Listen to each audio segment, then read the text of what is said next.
What's up, everybody? I'm Greg Miller at Firaxis Games in Maryland to find out all about the new art style of Civilization 6.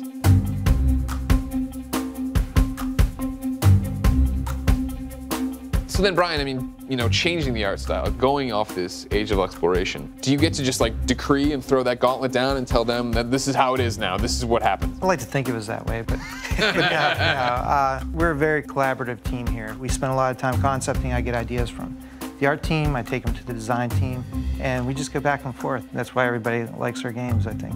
Is that true? Is he selling me a line of bull? With the age of exploration theme in particular, we knew we were going to make the map more important with the game. And what better way to kind of bring that out is just have the art style reflected, because the coolest maps in the world are those like early maps where there were sea dragons on the edge of it. As soon as we hit on that theme for the art style, we said, why did it take us 6 civilizations to come up with that? I'm a really big fan of old cartography maps, and especially the illustrations on there. And we started thinking about that. It seemed like a great fit for our game. So we started to explore that a little bit more in the UI. We explored it in the Fog of War. This is one of my favorite parts so far that I've seen of Civilization 6, is the way the map unfolds. The way the fog rolls back is pretty awesome. You guys have brought up time of day a lot. Is that something that you really hang your hat on? The fact that like the world looks like that and it plays that way? Well, it's part of our living world. We want to try to create a world that's living and realistic. And changing the time of day is one of the best ways to do that. When we ran into Cleopatra and we went over to her world, one of the things I thought was fascinating and awesome was that you see she's already built the Sphinx, and the head was off. And it wasn't that, oh, that's just how the Sphinx is. It was that, oh, she's already been in a battle. The world looks alive and the map looks alive, and the fact that it's telling you the story, that was fascinating. Absolutely. Everything's destructible. Everything can be pillaged. It adds realism to the world. We also have construction states in some of our districts when you're making them, because they take multiple turns to create. Is that a huge pain for you and your team to have multiple states for everything? It's worth it. We want to add as many like those small details to the game as possible. The leaders are really interesting, right? Like they are so fleshed out and realized this time around. That must have been fun, right? To sit down with these historical figures and get to play with them in a way you haven't before.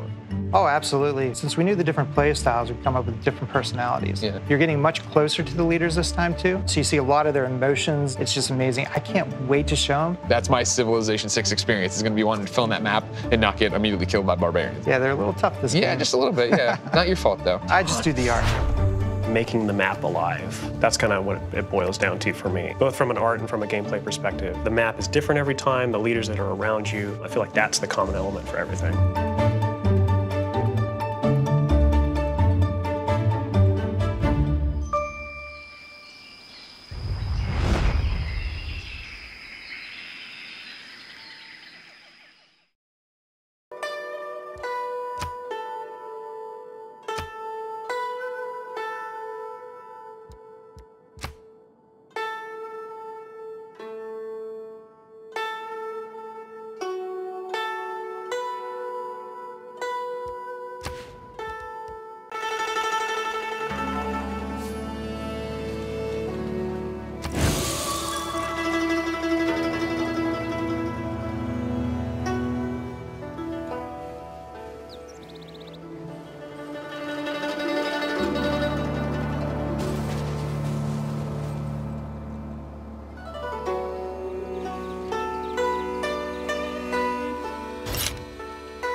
Without mathematics, there's nothing you can do.